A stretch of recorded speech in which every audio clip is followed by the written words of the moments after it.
Dear student, क्या इस वर्ष आप बीए पार्ट वन में इंग्लिश सब्जेक्ट के साथ आगे बढ़ रहे हैं? यदि आपने बीए पार्ट वन में इंग्लिश सब्जेक्ट को सिलेक्ट किया है तो ये वीडियो आपके लिए है। देखिए, मैंने इंग्लिश लिटरेचर और पार्ट वन के कई जो है या यूँ के लिए सेमेस्टर फर्स्ट के कई वीडियोस मैंने आपको प्रोवाइड करवाए हैं, जिसमें मैं बेसिकली शॉर्ट स्टोरीज़ के, एसेस के जो है समरीज़ आपके सामने लाया हूँ। आज मैं सेमेस्टर फर्स्ट के फर्स्ट यूनिट की बात कर रहा हूँ। फर्स्ट यूनिट क्या है? ये इसका नाम है an introduction to Indian writing in English literature.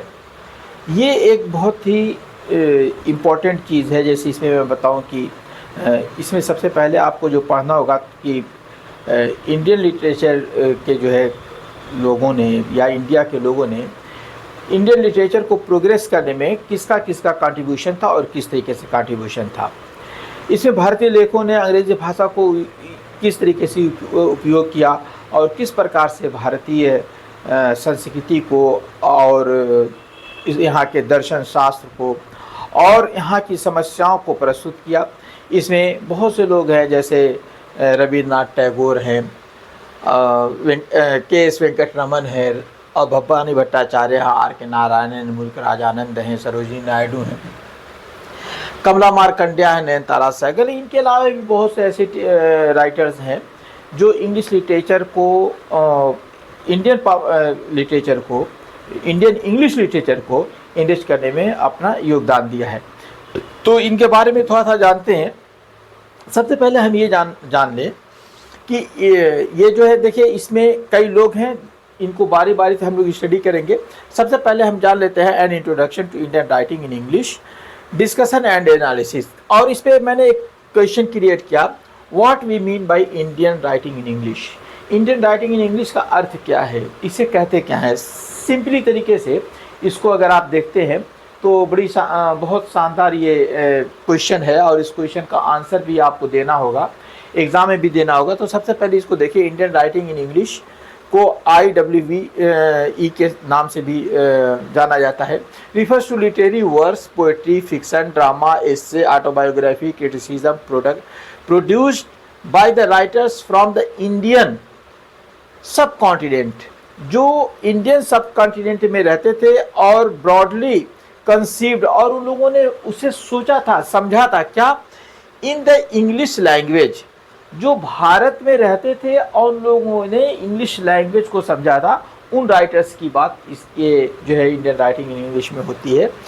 और it's scope includes writing by authors, और इसका स्कोप जो इंक्लूड्स करता है राइटिंग बाय ऑथर, कुछ ऐसे ऑथर्स रेजिडेंट इन इंडिया, और कुछ ऐसा था जो भारत में रहते थे, resident in India, and by the Indians diaspora, और वो कुछ ऐसे लोग जो थे जो भारत से बाहर रहते थे, परदेश में रहते थे। ये सब लोगों को मिला करके इंडियन राइटिंग इन इंग्लिश बनता है। It also includes translations into English of words originally written in India, और कुछ India's language, regional language, when they participate in the same critical conversation। देखिए, एक चीज़ इसमें मैंने बताया कि एक तो इंडियंस लोग जो थे जिन्होंने इंग्लिश को समझा था, इंग्लिश को अपने अंदर उतारा था, और कन्विंस ये किया था, कन्विंस हुए थे इंग्लिश से। और फिर उसके बाद दूसरे कुछ ऐसे लोग थे जो इंडियन थे और इंडिया के बाहर रहते थे, उन लोगों ने भी इंडियन लिटरेचर को, इंडियन इंग्लिश लिटरेचर को डेवलप किया था। इसमें सबसे इम्पोर्टेंट जो बात आ रही है कि इसमें ये भी हुआ था कि जो इंडियन कल्चर की, जो दूसरी भाषाओं की जो लिटरेचर थे, उनको इंग्लिश में ट्रांसलेट भी किया गया, जिससे दूसरे लोग जैसे इंग्लैंड के लोग या और भी जो इंग्लिश भाषी देश हैं, जो जहाँ की जो है नेटिव लैंग्वेज है इंग्लिश, उन लोगों ने भी इंडियन कल्चर के बारे में जाना। तो और इन लोगों ने ये साबित किया कि हमारा भी कल्चर एक रिच कल्चर है। अब इसमें बात एक आती है, व्हाई दिस कैटेगरी मैटर्स। ये मैटर्स क्यों करता है, ये इंडियन राइटर्स जो है ये मैटर्स क्यों करते हैं, क्या कारण है। इसमें कुछ बहुत इंटरेस्टिंग बातें आपको जानना होगा। इसमें सबसे पहले आता है हिस्टोरिकल एंड कल्चरल ब्रिज। इसने क्या किया था, कल्चर को और हिस्ट्री को जोड़ा था। English become an Indian literary medium because of colonial education and administrative history. देखिए ये हुआ क्या, क्यों ये मैटर करता है इंग्लिश लिटरेचर। तो इसमें सबसे पहली जो बात बता रहा है, historical and cultural bridge. English become an Indian literary medium. ये एक इंग्लिश एक लिटरेरी मीडियम बन गया था, एक साहित्यिक साधन बन गया था बिकॉज ऑफ कॉलोनियल एजुकेशन। जब कॉलोनियल एजुकेशन आई थी जो यहाँ पर, जब देखिए कॉलोनियल आप लोग बहुत ज़्यादा सुनते हैं, इसकी हिंदी जो होती है ना, जो है कोई दूसरे देश से आकर के दूसरे देश में बस जाता तो उसको कॉलोनियल कहा जाता है। तो कॉलोनियल जो लोग थे, जो बहुत से लोग आए थे और यहाँ आकर के बस गए थे, अपनी कॉलोनी बना लिए थे, तो उन्हीं को कॉलोनियल कहा जाता है। तो इसको औपनिवेशिक भी कहा जाता है, औपनिवेश कहा जाता है। तो इन लोगों ने ये आकर के जब यहाँ पे अपना काम फैलाया, तो ये लोगों ने भी जो कॉलोनियल एजुकेशन थी और एडमिनिस्ट्रेटिव हिस्ट्री थी, ये सारी चीज़ें इसमें समाहित हो गई थी। Over time Indian writers appropriate and transform the English to speak about Indian realities। अब फिर उसके बाद आगे क्या हुआ था कि केवल ऐसा तो हुआ नहीं था, कह रहा है कि ओवर टाइम जैसे वक्त गुजरता गया, तो वक्त गुजरने के बाद, ओवर टाइम वक्त गुजरने के बाद इंडियन राइटर्स जो थे ना, appreciate and transform the English to speak about Indian realities. उन्होंने इंडियन रियलिटीज़ के भारतीय वास्तविकता के अनुसार इंग्लिश स्पीकिंग को या इंग्लिश को डेवलप किया था। इसमें दूसरी चीज़ आई थी debates about identity and authenticity. इसमें दूसरी जो चीज़ आई थी कि इसमें यह था, डिबेट्स हुआ था अबाउट आइडेंटिटी, अपनी पहचान के संबंध में डिबेट हुआ था कि व्हाट इज़ आवर कल्चर। बहुत सी चीज़ें हैं, जब हम इसको पढ़ेंगे, क्योंकि अभी मैं थोड़ा सा यहाँ बात करूँगा तो हो सकता है कहीं बात इधर उधर मिस हो जाए और आपको एग्ज़ाम देना है। तो बाय द वे अगर आपको वही बात जो मुझसे मिस होकर के यहाँ आएगी और वही आप एग्ज़ाम में लिख देंगे तो आपका नंबर कम आ जाएगा। तो ये सारी चीज़ें देखिए, इनको पढ़ करके आपके मार्क्स बहुत अच्छे आएंगे। तो इसमें debates about identity and authenticity, इसमें एक जो था डिबेट था आइडेंटिटी पहचान का और असलियत का, ऑथेंटिसिटी असलियत का, इसमें जो है सच्चाई जो थी उस बीच उन दोनों को इसमें मिक्स किया गया था। इसमें हुआ क्या था कि question such as is English an alien language for Indians.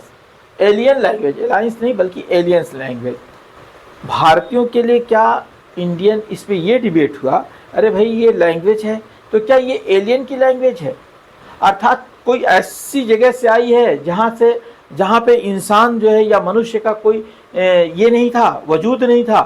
तो उस बारे में इस पे बात किया गया था इंडियंस के लिए, क्या ये ऐसी लैंग्वेज है जो इंडियंस के लिए एलियन लैंग्वेज है।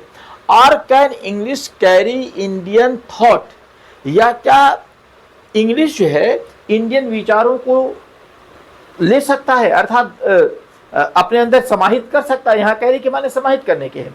क्या इंग्लिश लिटरेचर इंडियन कल्चर को समाहित कर सकता है, या इंडियन बातों को, इंडियन कल्चर को हम इंग्लिश में एक्सप्रेस कर सकते हैं। Are central to studying IWE, Indian writing in English, क्या इसको जो है ये सेंट्रल टू स्टडिंग, क्या हम कोई ऐसा एक सेंटर बनाएं जिस पर हम इंडियन राइटिंग इन इंग्लिश को अध्ययन किया जा सके। तो ये सवाल इसमें एक था।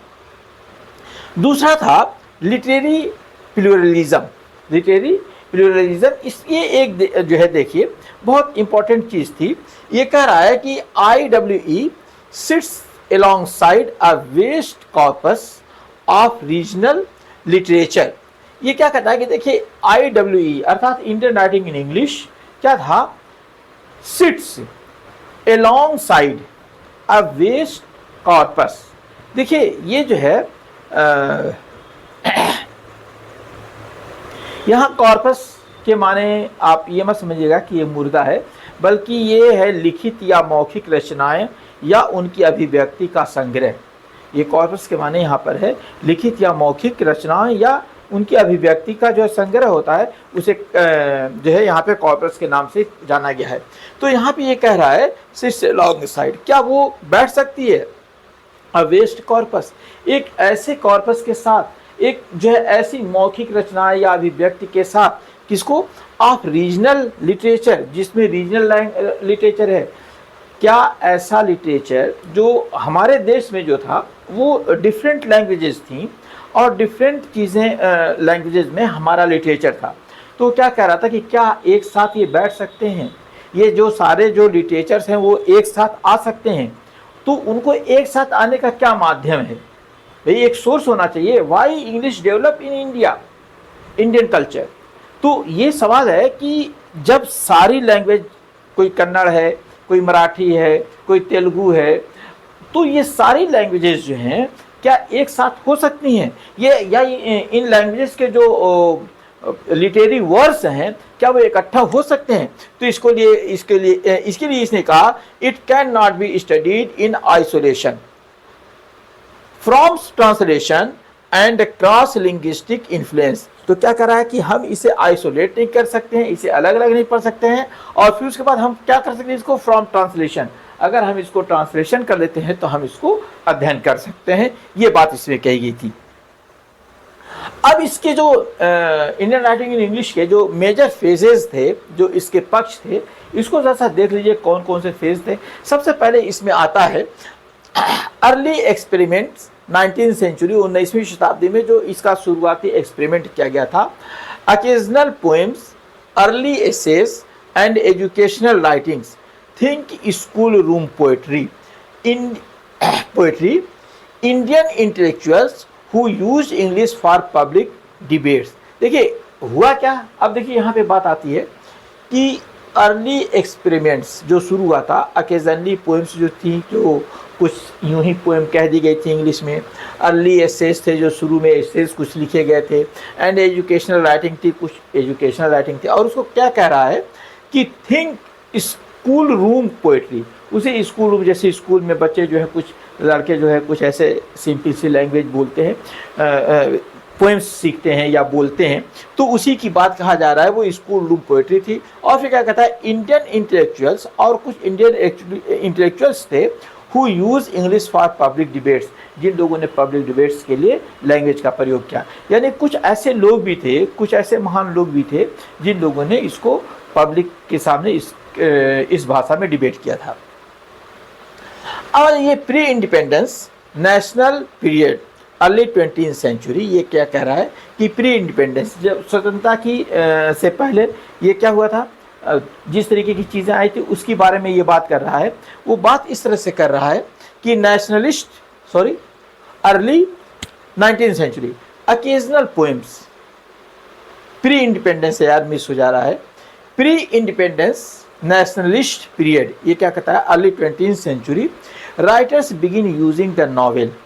19वीं शताब्दी के शुरू में इंडियंस जो राइटर थे वो क्या करने लगे थे, वो नावल का प्रयोग करने लगे थे, शॉर्ट स्टोरी का प्रयोग करने लगे थे, and poetry to address social reform, और समाज सुधारक के रूप में इन लोगों ने अपनी पोएट्री का भी प्रयोग कर लिया था। अर्थात ऐसी पोएट्री लिखी गई थी जो समाज को सुधारने का काम कर रही थी, एंड नेशनल आइडेंटिटी, और एक राष्ट्रीय पहचान भी बनाने का कार्य कर रही थी। इंग्लिश पोएट्री जो थी 20वीं सेंचुरी के अर्ली टाइम में। अब पोस्ट इंडिपेंडेंस बात आती है 1950 से 1980 तक। कंसोलिडेशन, ये एक वर्ड आता है, जब हमारा जो कंसोलिडेशन हुआ था, दृढ़ीकरण हुआ था, संगठन जो बना था of modern Indian novel and poetry in English, many writers establish distinct Indian idioms in English.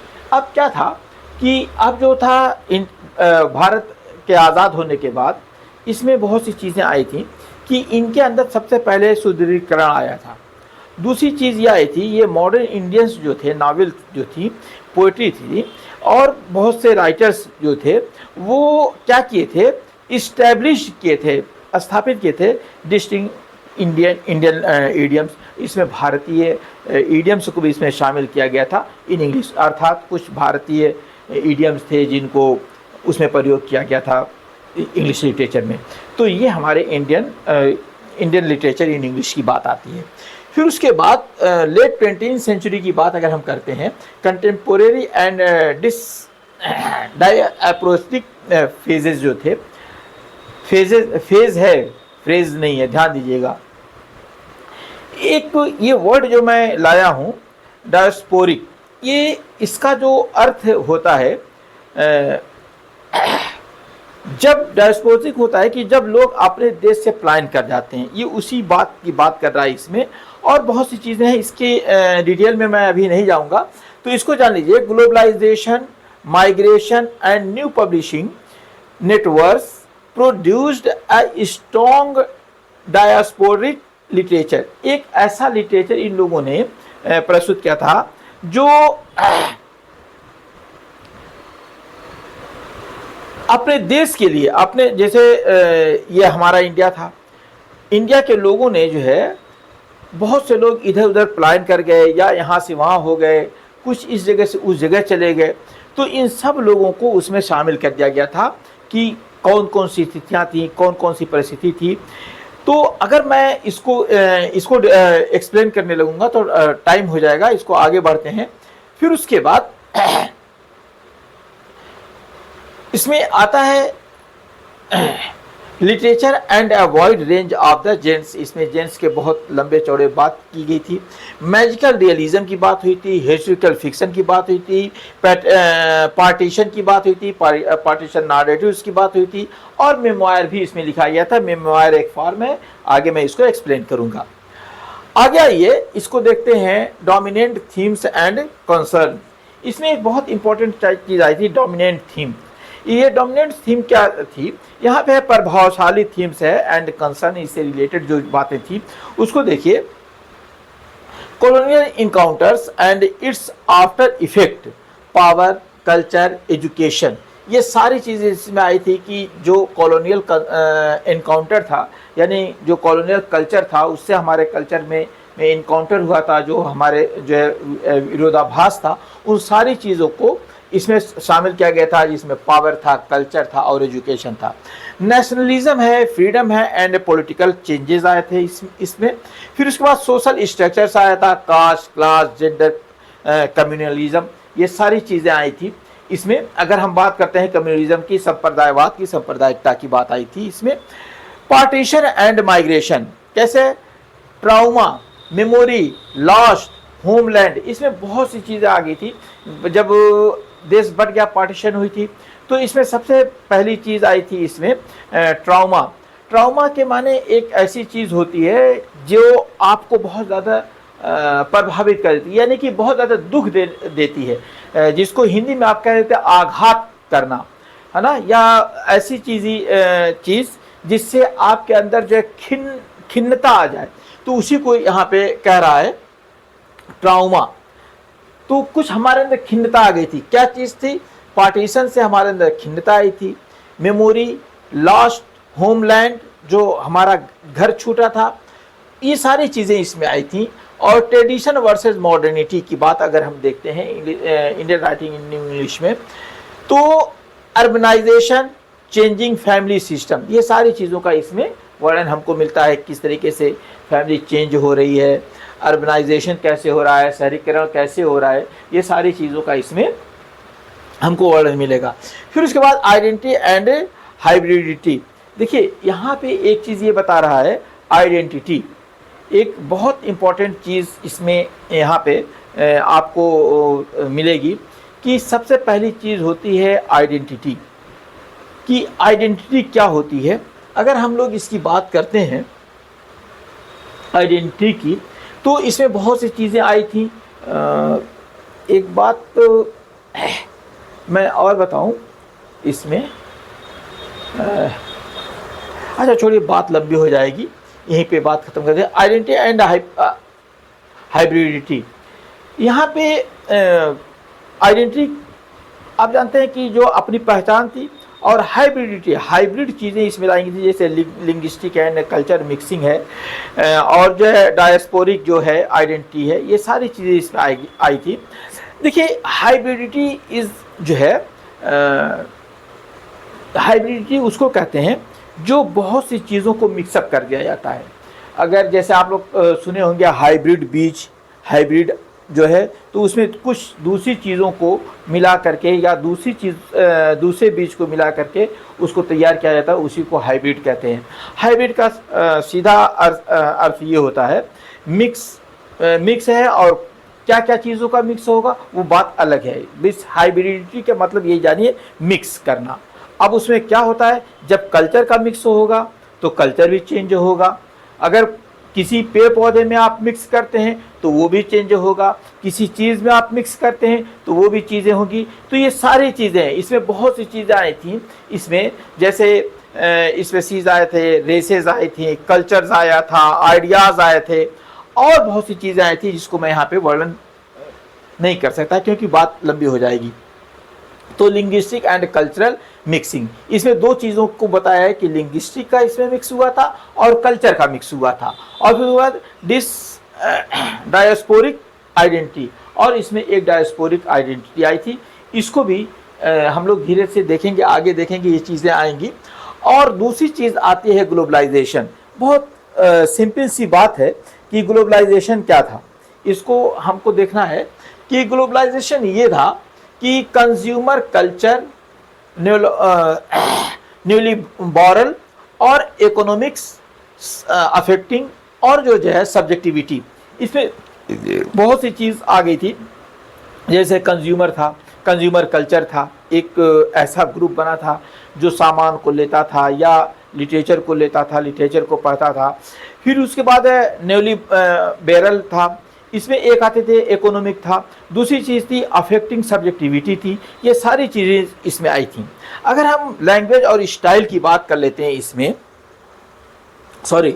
तो इंडियनाइजेशन ऑफ द इंग्लिश एक बहुत इंपॉर्टेंट इसमें चीज़ आई थी, इंडियनाइजेशन इन इंग्लिश। इंग्लिश का भारतीयकरण हुआ था। और आज इसमें मैटर ये आया है कि जो है सबसे बड़ी चीज़ ये है कि अब इंडियन लिटरेचर के साथ साथ लिंग्विस्टिक में भी इंडिया की लैंग्वेज को, इंडियन इंग्लिश को महत्व मिलने लगा है। बहुत जगहों पे आप पाएंगे इंडियन इंग्लिश। तो यही कहता है कि इसने जो है इसमें भारत, अब ये हुआ कैसे था, इसने इंडियन इडियम्स को और कुछ जो है रिहॉट्रिक या अलंकारिक भाषाओं का भी इसमें प्रयोग किया गया था। इसमें कह रहा है रिहॉट्रिकल पैटर्न्स को प्रयोग किया गया था, सिंटैक्टिक स्ट्रक्चर को भी प्रयोग किया था, influenced by the Indian language. ये सारी चीज़ें थी इंडियन लैंग्वेज से जो इन्फ्लुएंस थी, प्रभावित थी। उसमें कई चीज़ें इसमें चली गई थी, जैसे रिहॉट्रिकल थी, जैसे मैं कह दूँ अलंकार का प्रयोग किया गया था, इंडियन फिगर्स ऑफ स्पीच का प्रयोग किया गया था, पैटर्न्स का, इंडियन पैटर्न्स का प्रयोग किया गया था, और सिंटैक्टिक स्ट्रक्चर का भी प्रयोग किया गया था। और ये सारी चीज़ें इसमें आई थी। कोड ऑफ ओरेलिटी, अगर हम कोड ऑफ ओरेलिटी की बात करते हैं तो इसमें जो सबसे पहली बात आती है रिदम एंड स्टोरी टेलिंग। इसमें रिदम और स्टोरी टेलिंग आई थी। टेक्निक जो इसमें लिया गया था drawn from the oral and vernacular. इसको जो है वर्नाक्यूलर के माने होता है स्थानीय भाषा, ये स्थानीय भाषाओं से इसको लिया गया था। जो इसके टोन थे, जो और भी बहुत सी चीज़ें थी, इसको जो है ओरलिटी बोलने की दूसरी भाषाओं से जो टोन थे उससे इसको ले लिया गया था।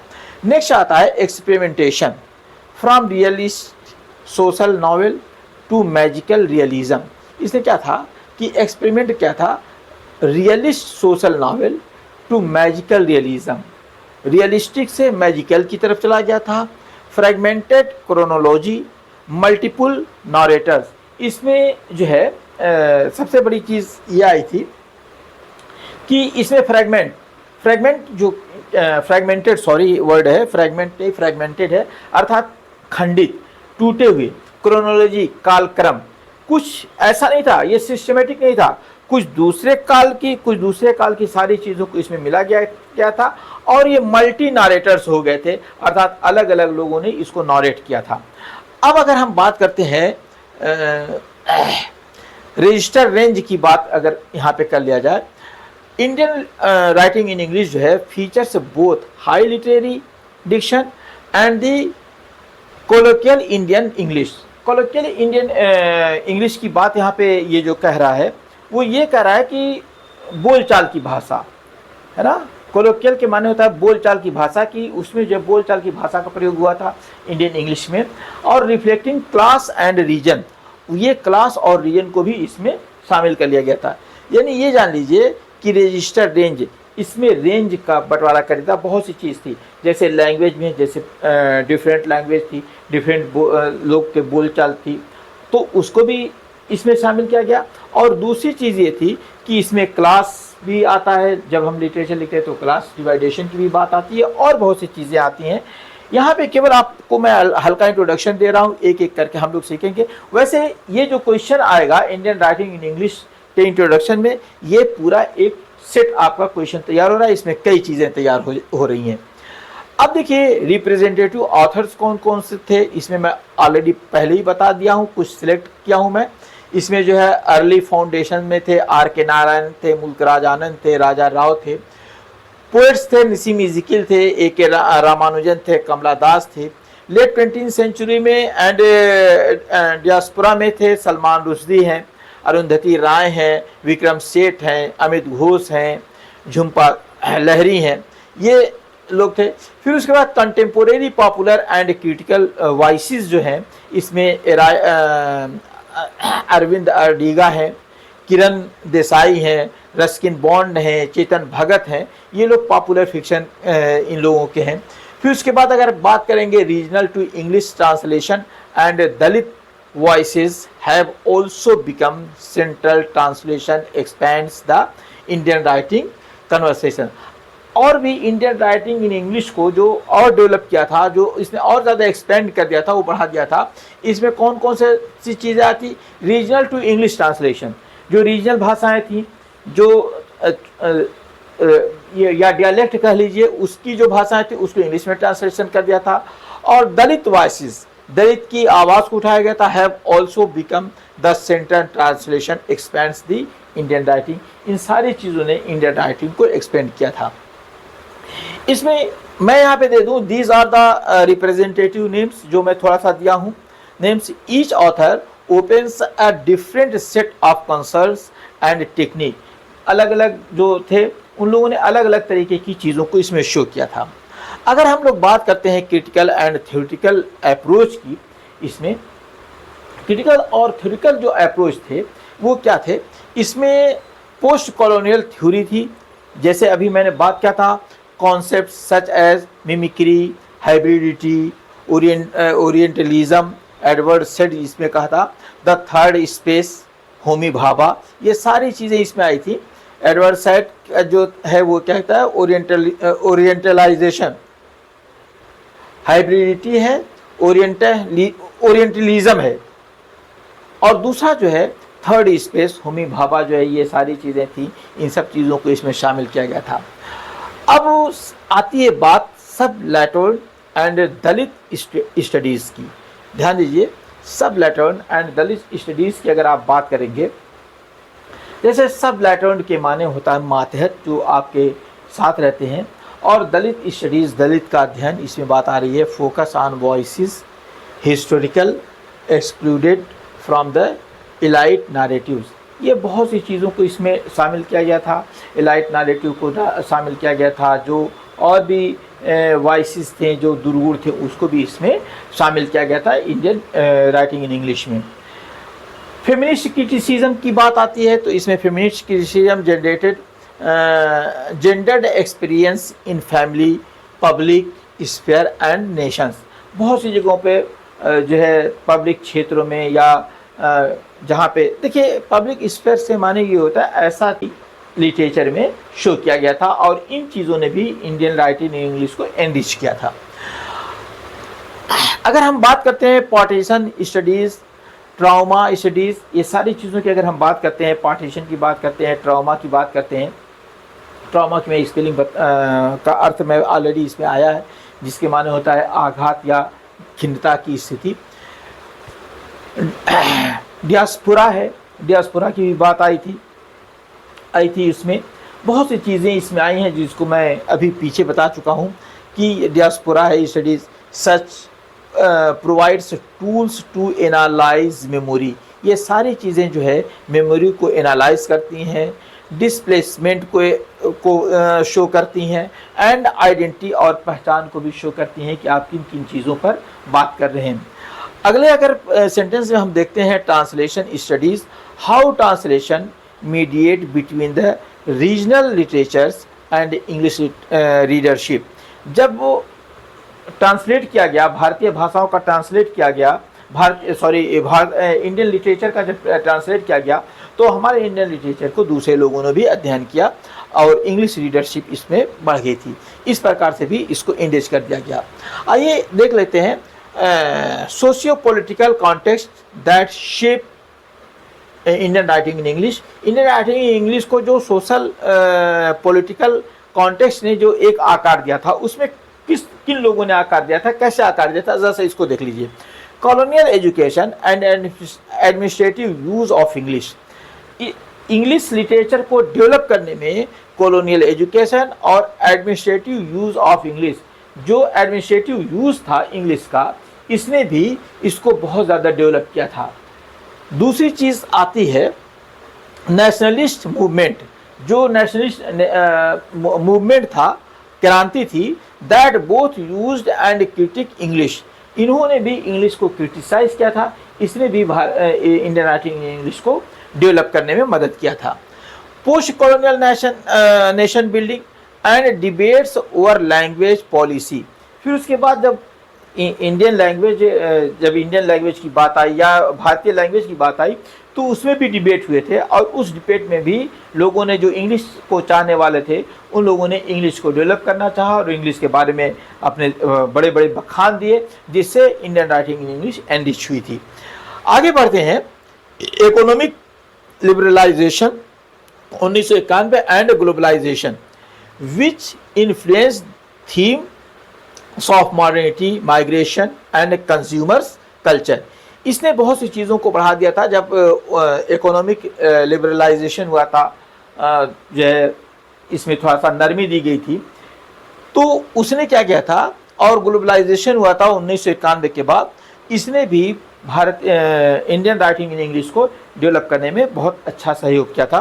तो ये दोस्तों थोड़ा सा बात थी इंडियन राइटिंग इन इंग्लिश में, क्योंकि इस पर कई टॉपिक है। आप सभी राइटर्स को भी हम बारी बारी से पढ़ेंगे, जितने राइटर्स हैं, क्योंकि सभी पर आपको क्वेश्चन आएंगे और सभी पर आपको प्रश्न लिखने होंगे। इसको मैंने थोड़ा सा हिंदी भी दे दिया है, अगर आपको बहुत आवश्यकता हो तो हिंदी भी पढ़ लीजिएगा। इसको आराम से देखते जाइए एक एक चीज़ को। मैं इसको अब बोलना नहीं चाहता हूँ, बताना नहीं चाहता हूँ, डिस्टर्ब होगा बोलने में।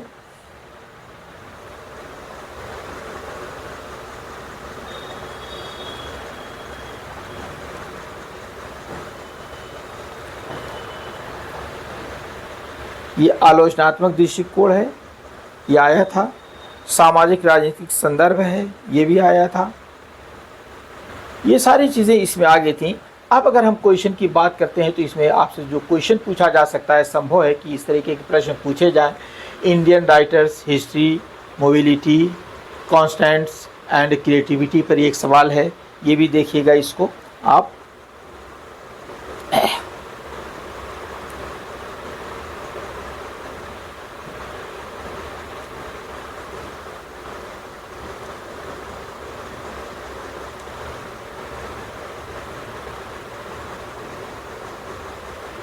इस सवाल का मैंने हिंदी भी दे दिया ताकि असल ये जो जब इंडियन राइटर्स ने लिखना शुरू किया था तो बहुत ऐसे वर्ड्स का और बहुत ऐसे सेंटेंस का प्रयोग किया था जो कभी कभी परेशान करता है। इसलिए मैंने इन सारी चीज़ों को थोड़ा सा हिंदी में भी लिख दिया ताकि आपको समझने में परेशानी ना हो।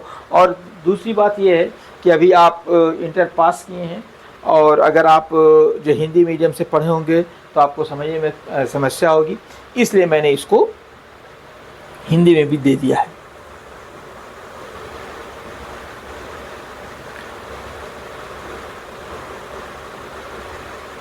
इसी कड़ी में ये आपका दूसरा क्वेश्चन है, how does Indian writings in English represent the theme of the identity.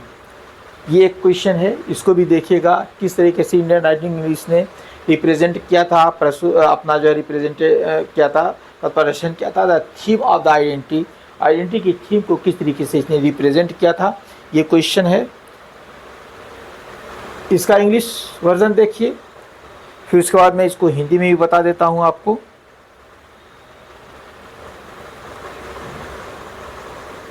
ये देख लीजिए, इसको मैंने हिंदी वर्जन भी दे दिया है ताकि आपको समझने में कोई दिक्कत ना हो, आराम से इसको देखते रहिए।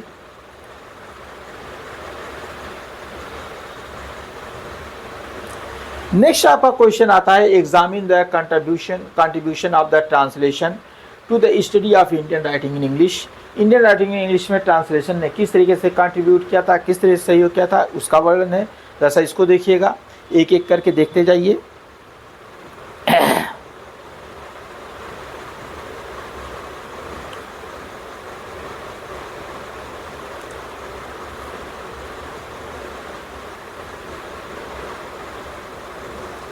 इसका हिंदी है। फिर उसके बाद इसमें आपका ये चौथा क्वेश्चन आ गया है, describe post colonial strategies used by the Indian novelist. किस तरीके से पोस्ट कॉलोनियल स्ट्रेटजीज को इंडियन राइटर्स ने, इंडियन नॉवेलिस्ट ने इसका प्रयोग किया था। इसको भी आप देख लीजिए, इस क्वेश्चन को भी देख लीजिए। इन सब का PDF है मेरे पास, मैं आपको इसमें वीडियोस में ऐड कर दूंगा, आप लोग देखते रहिएगा इसको। PDF है ना, यही PDF आपको मिल जाएगा जो इसमें आपने देखा है।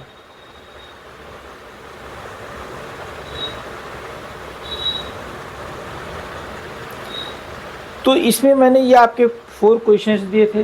दोस्तों वीडियो आपको श्योर पसंद आया होगा।